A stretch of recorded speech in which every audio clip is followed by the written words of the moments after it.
Creatinine बढ़ गया है, डॉक्टर ने प्रोटीन बंद कर दिया है। अब पूरे दिन क्या खाएँ, क्या ना खाएँ, ये एक बहुत बड़ी समस्या बनकर हर किसी किडनी फेलियर पेशेंट को देखने को मिलती है। तो आज इसी वीडियो में मैं कोशिश करूँगा कि आप सभी को समझा सकूँ कि एक किडनी फेलियर पेशेंट को किस तरह की डाइट खानी चाहिए, खाने में क्या खाना है, क्या नहीं खाना और उसके पीछे रीज़न क्या है। तो शुरुआत करते हैं सबसे पहले प्रोटीन से कि डॉक्टर ने प्रोटीन बंद क्यों किया है। अगर हम क्रिएटिनिन को देखें तो क्रिएटिनिन बेसिकली एक वेस्ट मटेरियल है जो कि प्रोटीन बेस्ड बना हुआ होता है। तो अगर कोई भी किडनी का फेलियर पेशेंट प्रोटीन ज़्यादा इंटेक करता है, मान लो नॉन-वेज ज़्यादा खा रहा है, चिकन खा रहा है, फिश खा रहा है, अंडे खा रहा है, तो उसकी बॉडी में प्रोटीन ज़्यादा जा रहा है। अब जब ज़्यादा प्रोटीन जा रहा है तो ज़्यादा मात्रा में क्रिएटिनिन बॉडी में बनना शुरू हो जाता है, जिस वजह से क्रिएटिनिन की वैल्यूज़ बढ़नी शुरू हो जाती है और इसी वजह से डॉक्टर कहता है कि थम जाओ, रुक जाओ, ज़्यादा प्रोटीन मत खाओ। क्योंकि जितना ज़्यादा प्रोटीन खाओगे, एक तो क्रिएटिनिन बढ़ेगा, दूसरा किडनी के ऊपर लोड भी जाएगा उसको बॉडी से बाहर निकालने के लिए। तो हमने ज़्यादा प्रोटीन खाने से मना है, बट हमें प्रोटीन तो खाना ही है क्योंकि पूरा शरीर तो प्रोटीन का ही बना हुआ है। तो हमें अपनी रिपोर्टों को देखना होता है। अगर आपकी रिपोर्ट्स के अंदर टोटल प्रोटीन नॉर्मल मात्रा में है, तो हम अपने आप को प्रोटीन फ्री डाइट पर रख सकते हैं। यानी कोई भी प्रोटीन इंटेक नहीं करेंगे, दालें नहीं खाएँगे, अंडे नहीं खाएँगे, चिकन, फिश सब बंद हो जाएगा। तो इससे हमारी बॉडी को कुछ हार्म होगा? मैक्सिमम केसेस में नहीं होता क्योंकि हम जो कार्बोहाइड्रेट्स ले रहे हैं, वो बॉडी में प्रोटीन में कन्वर्ट हो जाते हैं as per the bodies requirement. कुछ पेशेंट में हमें देखने को मिलता है कि उनका जो टोटल प्रोटीन है, वो नॉर्मल से कम है। अब उनकी बॉडी में कमी है, यानी उनकी बॉडी में जो कार्बोहाइड्रेट से प्रोटीन ज़्यादा कन्वर्ट नहीं हो पा रहा है। अगर बॉडी में प्रोटीन कम रहेगा तो उससे कॉम्प्लिकेशंस भी आएँगी, बॉडी में स्वेलिंग आनी शुरू हो जाएगी, बॉडी में पैरों में पानी बनना शुरू हो जाएगा। तो ऐसे केसेस के अंदर हमें प्रोटीन देना पड़ता है। बट हम कौन-सा प्रोटीन देते हैं, इसको समझने की भी ज़रूरत है। प्रोटीन हम वो देते हैं जो बॉडी पूरा एब्ज़ॉर्ब कर जाए और वेस्ट मटेरियल कम से कम बनाए, यानी क्रिएटिनिन कम से कम बनाए और बॉडी में ब्लड के अंदर वो ज़्यादा इकट्ठा हो जाए। तो ये जो प्रोटीन होता है, ये वेजिटेरियन प्रोटीन होता है, ना कि नॉन वेजिटेरियन प्रोटीन। तो हम पेशेंट को एडवाइस करते हैं कि आप अपने खाने के अंदर दालें डाल लो। दाल डालने से क्या होता है कि बॉडी में एक मिनिमम मात्रा में प्रोटीन जाता रहता है। दूसरा होता है कि अगर हमें प्रोटीन देना भी है, प्रोटीन पाउडर भी बोलना पड़ता है, तो भी हम वेजिटेरियन प्रोटीन पाउडर जो मार्केट में अवेलेबल होते हैं, वो एडवाइस करते हैं। इससे क्या होता है, बॉडी में प्रोटीन जब जा रहा है, तो वो ब्लड में इकट्ठा होना शुरू हो जाता है। बट हमें ध्यान के रखना पड़ता है कि यूरिन में जो प्रोटीन का लॉस हो रहा है, उसको भी हमें कम करना पड़ता है। अब यूरिन में प्रोटीन लॉस को कम करने के लिए हमें समझना पड़ेगा कि यूरिन में प्रोटीन लॉस हो क्यों रहा है। यूरिन में प्रोटीन लॉस इसलिए हो रहा है क्योंकि किडनी डैमेज हो रही है, किडनी अंदर से इन्फ्लेम्ड है। किडनी के जो फ़िल्टर्स हैं, वो काम ढंग से नहीं कर पा रहे, प्रोटीन को अंदर होल्ड नहीं कर पा रहे, इसलिए वो बाहर निकलता जा रहा है।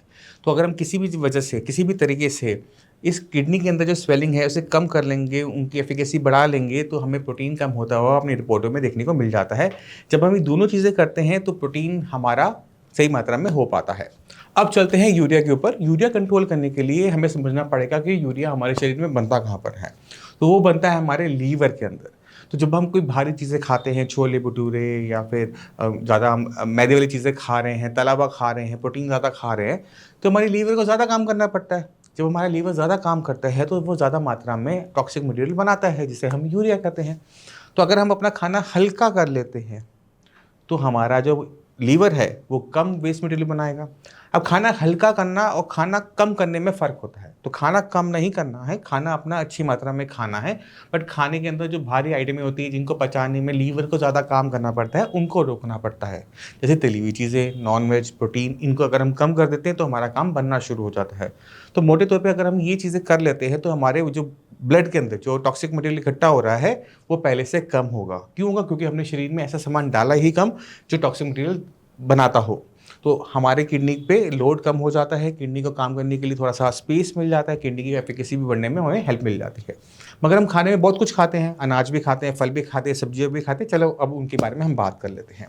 तो सबसे पहले हम चलते हैं सब्जियों के ऊपर। तो सब्जियाँ हम सारी खा सकते हैं, सिवाय वो सब्जियाँ जो ज़मीन के नीचे लगती है और वो ब्राउन कलर की होती है। क्यों? क्योंकि ये जो सब्जियाँ होती हैं, इनके अंदर पोटेशियम की मात्रा ज़्यादा होती है। अब अपने दिमाग पे थोड़ा-सा जोर डालो और वो सब्जियों को सोचने की कोशिश करो, जो ज़मीन के नीचे लगती है ब्राउन कलर की, आप सोच पाओगे। अरबी, आलू, शकरकंदी और जिमीकंद। ये 4 सब्जियाँ अगर हम छोड़ देते हैं, तो हमारा काम बनना शुरू हो जाता है। हमने वो सब्जियाँ छोड़ दी जिनके अंदर पोटेशियम की मात्रा ज़्यादा है। इसी तरह से जो हरे पत्तेदार सब्जियाँ होती हैं, पालक, मेथी, बथुआ, ये सारी सब्जियों का साग, फिर से कहूँगा साग बना होता है। मगर अगर ड्रेसिंग के ऊपर थोड़ा-सा धनिया की पत्तियाँ डालो, कोई दिक्कत नहीं है। मगर धनिया की चटनी खा रहे हो, तो दिक्कत हो जाएगी। धनिया का पराठा खा रहे हो, कोई दिक्कत नहीं है। बट धनिया का कुछ और बना रहे हो, पालक का साग बना रहे हो, तो वहाँ दिक्कत है। तो आपने बस उसका साग नहीं बनाना, यानी हम हरे पत्तेदार सब्जियाँ खा सकते हैं, बट उनको बिना मथे हुए, बिना उनका साग बनाए हुए, तो हम उसको इस तरह से यूज़ कर जाएंगे। तो मोटे तौर पे जो सब्जियां ब्राउन है, ज़मीन से नीचे लगती हैं, बस वही मना, बाकी सारी सब्जियां अलाउड होती हैं। मात्रा का ध्यान रखना पड़ता है कि सारी सब्जियां, एक ही टाइप की सब्जी हम रोज़ ना खाएं, सारी सब्जियां बदल बदल के खाते रहें। कभी हमने कद्दू खाया, किसी दिन हमने बैंगन खाया, किसी दिन हमने भिंडी खाई, तो इस तरह से बदल बदल के खाते रहो। मिक्स वेजिटेबल भी खा लो। मगर अगर हम रोज़ एक ही सब्जी खा रहे होंगे, मान लो कि आपको कद्दू बहुत पसंद है, घिया बहुत पसंद है, आप वही सब्जी बार बार बार बार बार बार खाए जा रहे हो, तो उससे बॉडी में डेफिशिएंसीज भी तैयार होती हैं, विटामिन मिनरल्स भी बॉडी को प्रॉपर नहीं मिल पाते हैं और बॉडी बीमार होना शुरू हो जाती है। क्योंकि जब भी कोई इंडिया में बीमार होता है ना, तो उसका ना घिया थोड़ी टिंडा लग जाता है। सुबह घिया, शाम को घिया, रात को घिया, सुबह टिंडा, शाम को टिंडा, रात को टिंडा। क्यों? क्योंकि इसको माना जाता है कि ये बीमारी में खाने वाली सब्जियां हैं। मगर यही बीमारी में अगर आप खाते रहोगे यही सब्जियां, तो आप और बीमार होना शुरू हो जाते हो, क्योंकि इनके अंदर ताकत कम होती है। तो हमेशा मैं एडवाइस करता हूँ कि सारी सब्जियां खाओ, बदल बदल के खाओ। जो सब्जियां बंद की हैं बस उनको आप छोड़ देना, बाकी सारी सब्जियां आपको अलाउड होती है। ये आपने ध्यान रखना है। अब चलते हैं हम फलों की तरफ। फलों के अंदर हमें ध्यान क्या रखना होता है कि हमें खट्टे फल नहीं खाने होते हैं। जैसे अगर हम आम लेते हैं, वो कच्चे में खट्टा होता है, पकने पे मीठा होता है, इसी वजह से वो किडनी पेशेंट को मना है। इसी तरह से अंगूर होता है, कच्चे पे खट्टा होता है, पकने पे मीठे हो जाते हैं, मना है। इसी की तरह हमारा संतरा भी होता है, संतरा भी कच्चे में खट्टा होता है, पकने पे भी खट्टा मीठा रहता है। तो ऐसे फल जो कच्चे में खट्टे थे या पकने पर भी खट्टे हैं, उनको हमें पूरी तरह से अवॉइड करना होता है, क्योंकि इनके अंदर एसिड की मात्रा ज़्यादा होती है। हम ये मानते हैं कि किडनी हमारा ब्लड को साफ कर रही है, बट वो ब्लड को साफ करते समय बॉडी में जितना एसिड होता है, एक्स्ट्रा एसिड होता है, उसको भी बाहर निकालती है। अब आपकी किडनी कम काम कर रही है, क्रिएटिनिन इकट्ठा हो रहा है, यूरिया इकट्ठा हो रहा है, उसके साथ साथ आपकी बॉडी में एसिड भी इकट्ठा होता है। जब हमारा एसिड ज़रूर से ज़्यादा इकट्ठा होना शुरू हो जाता है, तो हम उसको मेटाबॉलिक एसिडोसिस कहते हैं। अक्सर जब क्रिएटिनिन लेवल 4 तक होता है, तब तक ये एसिड तंग नहीं करता, पर जैसे क्रिएटिनिन का लेवल 4 को क्रॉस करना शुरू करता है, तो एसिड की मात्रा इतनी इकट्ठी हो चुकी होती है ब्लड में कि वो आप किडनी को और डैमेज कर रही होती है। आप कोई फल खाएं और आपकी किडनी खराब हो जाए, उससे आपकी जो किडनी खराब होने की जो समस्या है वो बढ़ जाए। तो इसी वजह से जितने भी खट्टे फल होते हैं उन्हें बंद कर दिया जाता है कि आप खट्टे फल मत खाओ। बाकी जो फल जो कच्चे में कसेले हैं, पकने पे मीठे हो जाते हैं, वो आप खा लो। जैसे हमारा पपीता हो गया या फिर हमारी नाशपाती हो गई, ये फल ना जब कच्चे खाए जाते हैं तो कसेले से होते हैं, पकने पे मीठे हो जाते हैं। जैसे जामुन है, वो कसेला हुई होता है, पकने पे भी कसेला और मीठा महसूस होता है। तो ऐसे फल जो कच्चे में कसेले हैं, पकने पे मीठे हो रहे हैं, वो सारे फल खाए जा सकते हैं, बट मात्रा का ध्यान रखना होता है। कुछ पेशेंट होते हैं, अरे मैं फ्रूट्स खा रहा हूँ, मैं फ्रूट्स की डाइट पर मैं अपनी किडनी ठीक कर लूँगा। ये सबसे बड़ी गलत फहमियों में से एक होता है। बॉडी का जो वेट है वो कम होना शुरू हो जाता है, बॉडी वीक होनी शुरू हो जाती है। और अगर आपकी किसी भी वजह से खाना आप खा रहे हो तो कमज़ोर हो रही है, नहीं खा रहे तो कमज़ोर हो रही है, तो वो एक किडनी की पेशेंट के लिए बहुत खतरनाक होता है। क्यों? क्योंकि हमें जब कभी ज़रूरत पड़ेगी बॉडी में ताकत की, वो हम ताकत जनरेट नहीं कर पाते। तो किडनी पेशेंट को जब वो बीमार है, तो उसे अपनी बॉडी की जो एनर्जी है, ताकत है, बॉडी का जो वेट है, उसे मेंटेन करने की कोशिश करनी चाहिए। क्योंकि अगर वेट बढ़ेगा तो दिक्कत है, वेट घटेगा तो और ज़्यादा दिक्कत है। बॉडी में ब्लड नहीं बन रहा होगा, स्वेलिंग आ रही होगी, प्रोटीन की कमी हो रही होगी, तो ऐसी बहुत सारी समस्याएं एक साथ आनी शुरू हो जाती है, जो कि इसी केस को बहुत ज़्यादा कॉम्प्लिकेटेड कर देती है। तो हमने अब फलों की बात कर ली, हमने सब्जियों की बात कर ली, अब हम चलते हैं अनाज के ऊपर। अक्सर हम सुनते हैं कि अनाज ये खराब है, वो खराब है। अनाज कोई भी खराब नहीं होता। आप अपनी शरीर की रिक्वायरमेंट को समझो कि आपने शरीर को देना क्या है, क्योंकि हमने प्रोटीन बंद कर रखा है ऑलरेडी। अगर हम अनाज को भी मोटा अन कर देंगे, मिलेट्स डाल देंगे, तो हमारा शरीर कमज़ोर होना शुरू हो जाएगा बहुत स्पीड से, हमारा वेट लॉस होना शुरू हो जाएगा। तो किडनी पेशेंट्स को कभी भी ऐसे अनाज पे नहीं डाला जाता जो पेशेंट को कमज़ोर पतला कर दे। हमें अपना अनाज, जैसे हम गेहूँ खाते हैं तो गेहूँ खाएंगे, चावल खाते हैं तो चावल खाएंगे, क्योंकि गेहूँ और चावल आपकी किडनी को कोई नुकसान नहीं पहुंचाएगा, आपके शरीर को ताकत देगा, किडनी को ताकत देगा, जिससे आपकी बॉडी ठीक ठाक चलती रहेगी। तो आपने खाने के अंदर अनाज को ज़्यादा नहीं करना होता। बट कुछ अनाज ऐसे होते हैं जिनको हम अच्छा मानते हैं किडनी के लिए, जैसे जौ है, जिसे बार्ली भी कहा जाता है। ये जो है, इसको आप अपने रोटी में ऐड कर सकते हो। इसका आप आटा बनाकर अगर रोटी बनाते हो तो भी कोई दिक्कत नहीं है। बाकी जो अनाज हैं जो हम खाए जाते हैं, खासकर मिलेट से हैं, वो आपकी मर्जी है, बट आपने रोज नहीं खाना है। आपने स्वाद चेंज करने के लिए आपने खा लिया, बट अगर आप सोचो कि मैं सारा का सारा दिन यही खाता रहूँगा और मेरा शरीर ठीक चलेगा, ऐसा नहीं है। अगर आपने वीडियो यहाँ तक देखी है तो आपको कुछ ना कुछ थोड़ा बहुत आइडिया मिलना शुरू हो गया होगा, मगर मैं चाहता हूँ कि आप इन डेप्थ जाओ, डाइट क्या खानी है क्या नहीं खानी। इसी वजह से मैं आपको जो लिंक है अपनी बुक का डिस्क्रिप्शन बॉक्स में दे रहा हूँ, वहाँ पर जाकर आप बुक को फ्री डाउनलोड कर सकते हो और उसे डेप्थ में पढ़ सकते हो कि कौन सी चीज़ क्यों मना है, क्यों अलाउड है, इससे क्या फ़ायदा होगा, इससे क्या नुकसान होगा। अब हम बढ़ते हैं पानी के ऊपर। पानी एक ऐसी चीज़ है जो हमें पीनी है। अब पानी के भी बहुत टाइम आ गए। पहले था पानी, नॉर्मल पानी, सिर्फ घड़े का पानी मिलता था। उसके बाद फ्रिज का पानी आया, उसके बाद अल्कलाइन वाटर आना शुरू हो गया। तो बहुत सारी वैरायटी ऑफ वाटर हमारे देखने को मिलता है। अब हमने करना क्या है, कैसे पीना है, उसको आप समझने की कोशिश करेंगे। पानी आपका साफ़ होना चाहिए, बस यही आपकी मेन रिक्वायरमेंट है। उसको आपने अल्कलाइन पी रहे हैं, बहुत अच्छी बात, नहीं पी पा रहे हैं, कोई दिक्कत नहीं है। आपने पानी लेना है, पानी आपने उतना पीना है जितना आपका शरीर के लिए ज़रूरी है।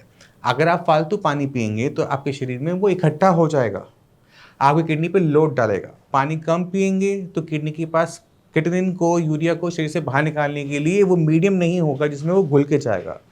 तो पानी कम पीने पे दिक्कत है, पानी पीनी ज़्यादा पीने पे भी दिक्कत है। अब पानी जो होता है, हम सुनते डॉक्टर साहब से पूछते, डॉक्टर साहब कितना पानी पिए? डॉक्टर साहब कहते हैं दिन में 1 लीटर 2 लीटर बहुत है। मगर जो हमारा काम है, जो मौसम है, उस पे डिपेंड करता है कि हमारे शरीर के लिए कितना पानी किस टाइम पे सही रहेगा। अब गर्मियों में किसी को मैं कहूँ कि 1 लीटर पानी, तो उसके लिए वो कम पड़ जाता है, होंठ सूख जाते हैं, स्टूल हार्ड हो जाता है, बॉडी में दिक्कत होनी शुरू हो जाती है, घबराहट होनी शुरू हो जाती है और पेशेंट की जो क्रिएटिनिन लेवल है वो जंप करना स्टार्ट कर देते हैं। अगर मैं किसी पेशेंट को बोलूँ कि आपने 2.5 लीटर पानी पीना है तो वो ज़्यादा होना शुरू हो जाता है। तो हमने करना क्या है, क्योंकि कोई भी इसमें वैल्यू सही नहीं है। तो हम क्या ध्यान रखेंगे, अपने गले का, अपने होठों का। अगर आपका गला सूख रहा है, होंठ सूख रहे हैं, मतलब बॉडी में पानी की कमी है। अब इस पानी की कमी को हमने पूरा करना है, बट कितना पानी एक टाइम में पीना पे यहाँ इंपॉर्टेंट हो जाता है। तो अगर आपकी बॉडी में स्वेलिंग है, दिख रहा है कि पानी बहुत इकट्ठा हो रहा है, तो आप आधा कप पानी पी लो गला सूखने पे। अगर आपकी बॉडी में स्वेलिंग नहीं है तो एक टाइम में आपने 1 कप पानी पी लिया। अब 1 कप जो पानी होता है वो अराउंड 100 ml के आसपास होता है। तो यानी मैंने 100 ml पानी में पी सकता हूँ अगर स्वेलिंग नहीं है। 50 ml को तब पीना है जब मेरी बॉडी में स्वेलिंग है। अब इससे होता ये है कि आपकी किडनी काम कर रही है, कॉन्टीन्यूसली 24 घंटे काम कर रही है। तो अगर आप पानी पी रहे हैं तो वो अगले 1-2 घंटे में बॉडी से बाहर चला जाएगा। आपका जो यूरिन है वो सुबह तो येलो होगा, पर जैसे जैसे टाइम बीतेगा उसे वाइटिश हो जाना चाहिए। अगर वो पूरा टाइम येलो आ रहा है, जलन हो रही है, यानी आपकी बॉडी में पानी की कमी चल रही है, जो कि आपकी किडनी की कॉम्प्लिकेशन को बढ़ाएगा, कम नहीं करेगा। अब चलते हैं नमक के ऊपर कि कौन सा नमक खाना है, कौन सा नहीं खाना, क्योंकि नमक की भी बहुत सारी वैरायटी हमें मार्केट में देखने को मिलती है। एक तरफ सेंधा नमक है, एक तरफ आयोडाइज नमक है, एक तरफ काला नमक है। तो ये जो नमक की जो बहुत सारी वैरायटी है ना, ये भी पेशेंट को बहुत ज़्यादा परेशान करती है।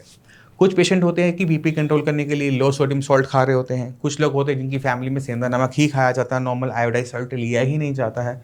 तो ये एक दिक्कत पैदा करता है। और इसका आपका जो जवाब मिलता है कि कौन सा नमक खाना है, कौन सा नहीं खाना, वो भी आपको अपनी रिपोर्टों से देखने को मिल जाता है। अगर आपकी रिपोर्टों में पोटेशियम की मात्रा नॉर्मल आ रही है, बीपी हाई है, तो कम मात्रा के अंदर सेंधा नमक खा सकते हो। बट अगर पोटेशियम की मात्रा ज़्यादा है, अपर बॉर्डर पर है, तो आपने सेंधा नमक भी नहीं खाना, लो सोडियम सॉल्ट भी नहीं खाना, क्योंकि अगर आप इनका सेवन करोगे तो पोटेशियम आपका हाई होगा, जो डायलिसिस नहीं होना वो भी हो जाएगा। मैं फिर कह रहा हूँ, नमक से आपका डायलिसिस कारण बन सकता है आपके डायलिसिस का। तो आपने ध्यान के रखना होता है कि जो नॉर्मल आयोडाइज सॉल्ट होता है जो मार्केट में मिलता है 30 रुपये की जो थैली आती है टाटा की, वो आपने लेनी होती है। कोई भी महंगा नमक आप खाओगे उसके अंदर पोटेशियम की मात्रा ज़्यादा है, इसी वजह से वो महंगा है। वो बाकी के लोगों के लिए ठीक है, बट आपके लिए खतरनाक होता है। तो जब भी आप नमक की थैली लेते हो उसके पीछे लिखा होता है कि इसमें कितना सोडियम है, कितना पोटेशियम है, उस पर नज़र मारो। अगर इसमें पोटेशियम की मात्रा लिखी हुई है कि इसमें पोटेशियम है, तो आपने उससे बचना है।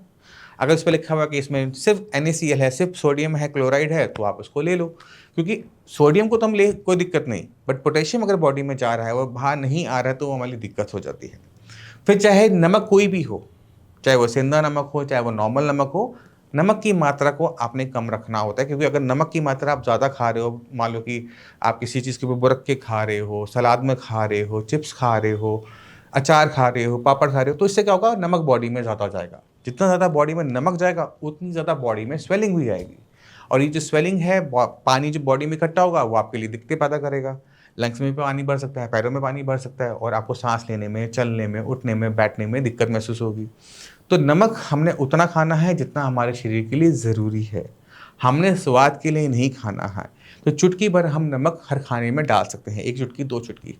बट अगर कोई चीज़ जिसमें नमक ज़्यादा हो अच्छा लगता है, उस चीज़ों से आपने बचना है। जैसे मैंने आपको बताया पापड़ है, अचार है, चटनी है, इनमें नमक ज़्यादा होता है इसलिए वो अच्छी लगती हैं। तो ऐसी चीज़ों से आपने पूर्णतः बचना है।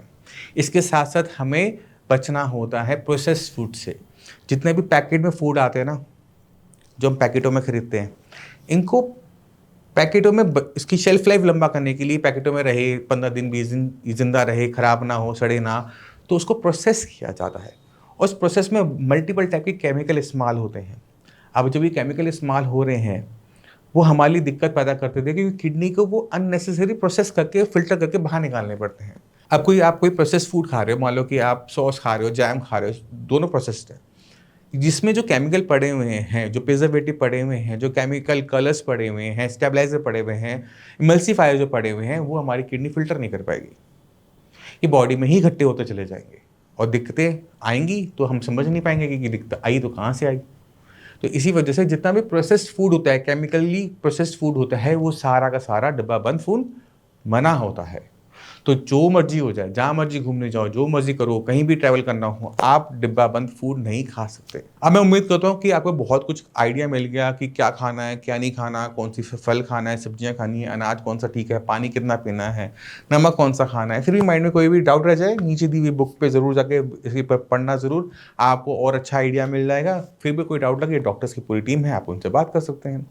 इसी तरह चलने की आगे चाहूँगा, मिलते हैं अगले वीडियो में, तब तक के लिए नमस्कार।